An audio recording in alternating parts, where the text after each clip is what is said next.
Lolo Densyo! Fidel! Tessie! Luto na ulam! Tara, kain muna tayo!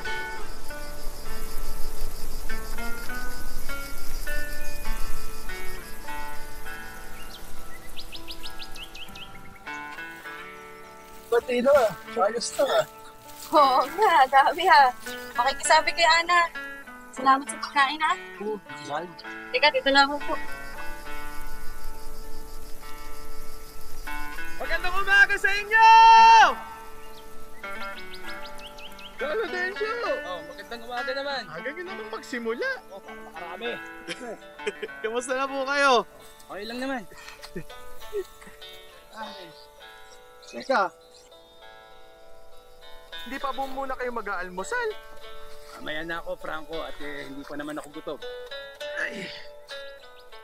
Pero, kamusta naman na po ba yung mga dokumento nyo para sa Project Split? Nakapag-asikaso na po ba kayo? Ewan ko ba sa papel na yan? Hindi ko rin man maintindihan ng proseso niyan. Wala rin naman akong kasama sa bahay para asikasuhin yan. Mahirap po talagang intindihin to. Kung may kailangan kayo pa sa mga dokumento, sasama ko kayo sa DAR. May mga tao na makakatulong sa inyo. Maaasikaso kayo ron. Huwag na, iho. Salamat na lang at matanda na ako. Pero hindi ibig sabihin na kailangan mo na akong kaawaan, ha? Kaya ko pang asikasuhin ang sarili ko. Sige, Bolo. Kung kailangan nyo ng tulong, sabihan nyo lang ako, ha? Ay, kadami mo sinasabi. Ikaw nga itong galing sa bahay, kumain ka muna bago mo ako alalahanin, ha? Sige, Bolo. Sige. Kayo rin. Magpahinga kayo, ha? Okay, sige. Salamat.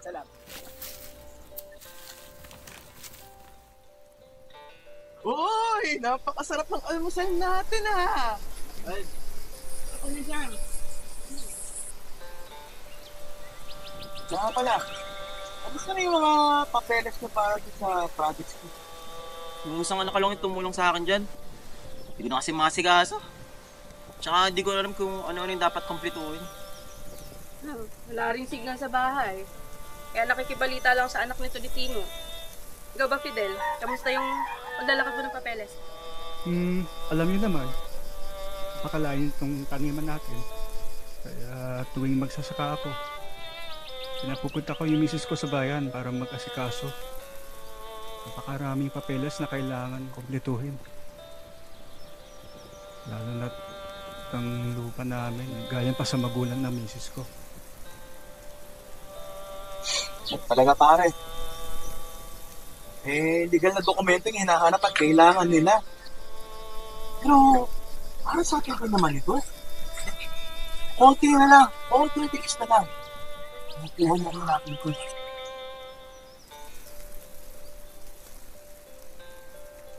Densyo! Aba mamaya na yan! Kumain muna tayo!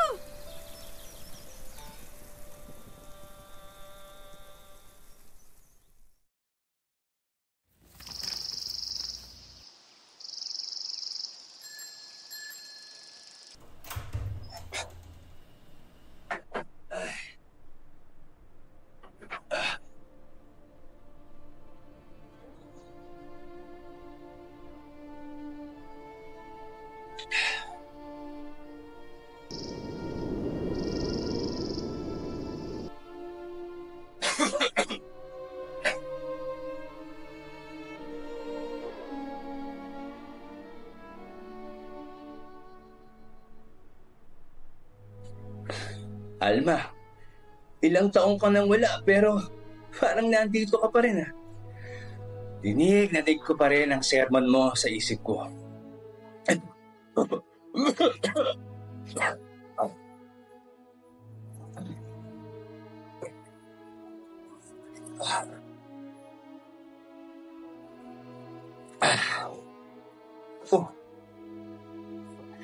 Bakit ang sama na naman ang tingin mo sa akin? Mahal, kaya ko ba? Saka, alam mo naman, ito lang ang kaya kong gawin. Isa pa, hindi ko namang kayang hindi turuan yung mga bago kong kasamahan.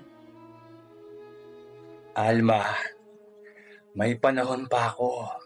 Kaya hanggat kaya ko, Ituturo ko ang lahat ng nalaman ko sa mga bagong kasamahan ko.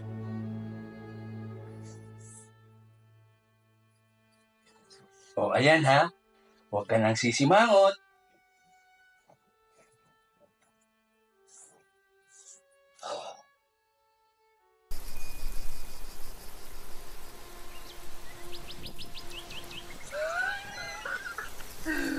Pak!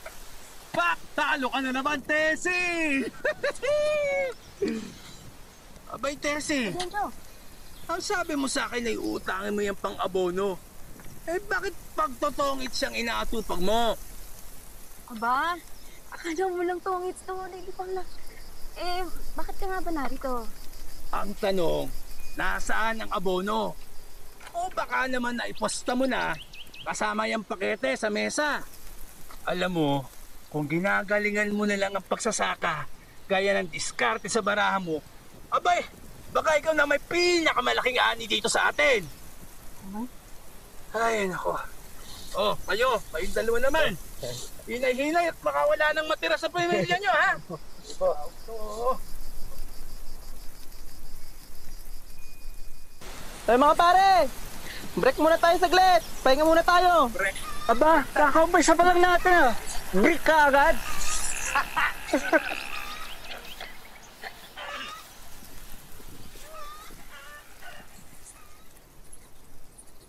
Ay,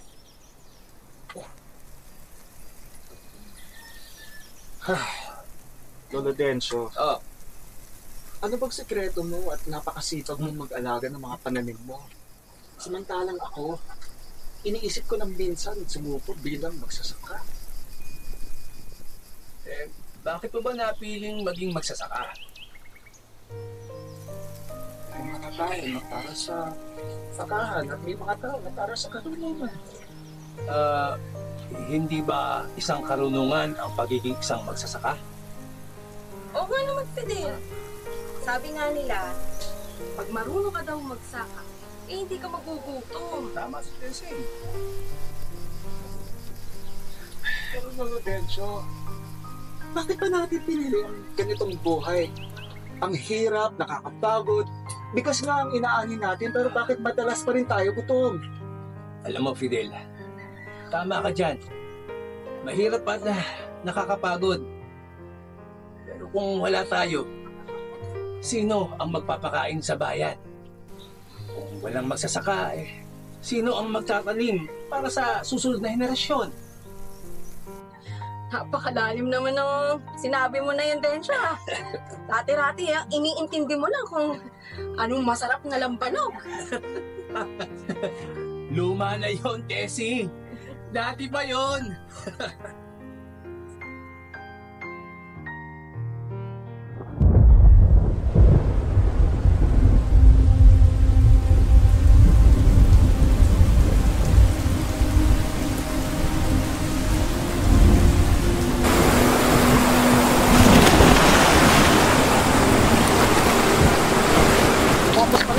Yung kesa sa inaasahan natin para ako! Kaya kailangan natin kayaan na yung mga pananim bago mahuli ang lahat! Oras! Pero paano? Wala na tayong oras! Naku, ang bahay!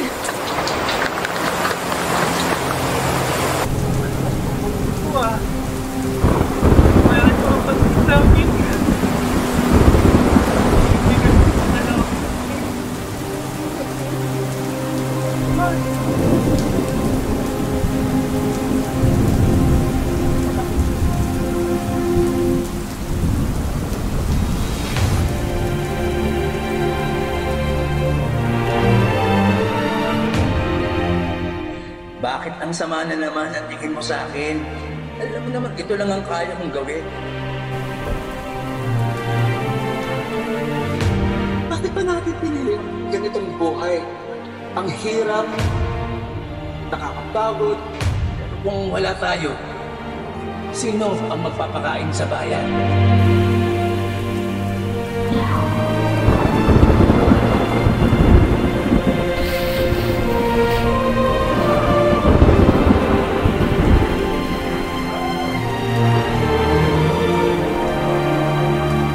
Alma, May panahon pa ako. Kaya hanggat kaya ko, ituturo ko ang lahat ng nalaman ko sa mga bagong kasamahan ko.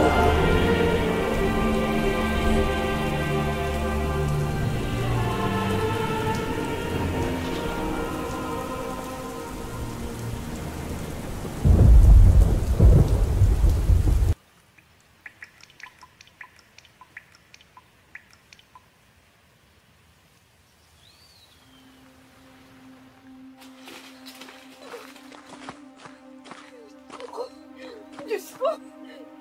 Sana may natira pa!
Lola Densyo.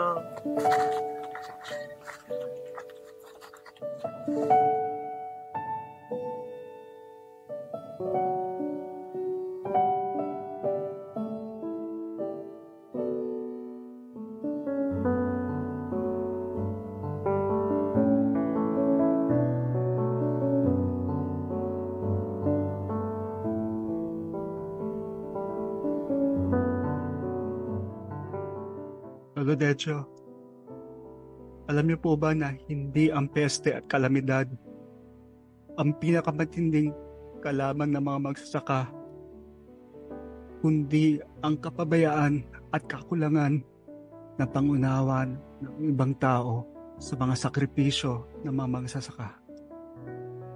Humingi po ako ng tawad sa iyo, Lolo Decio.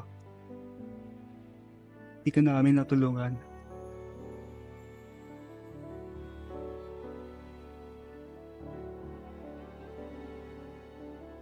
Marami pong salamat, Lolo Decio. Ipinakita mo sa amin na ang magsasaka ay hindi lang basta nagtatanim. Tayo ang nagbibigay buhay sa bawat pagkainan. Tayo rin ang nagtuturo sa mga susunod na henerasyon ang kahalagahan ng pagsasaka at lupa. At higit sa lahat,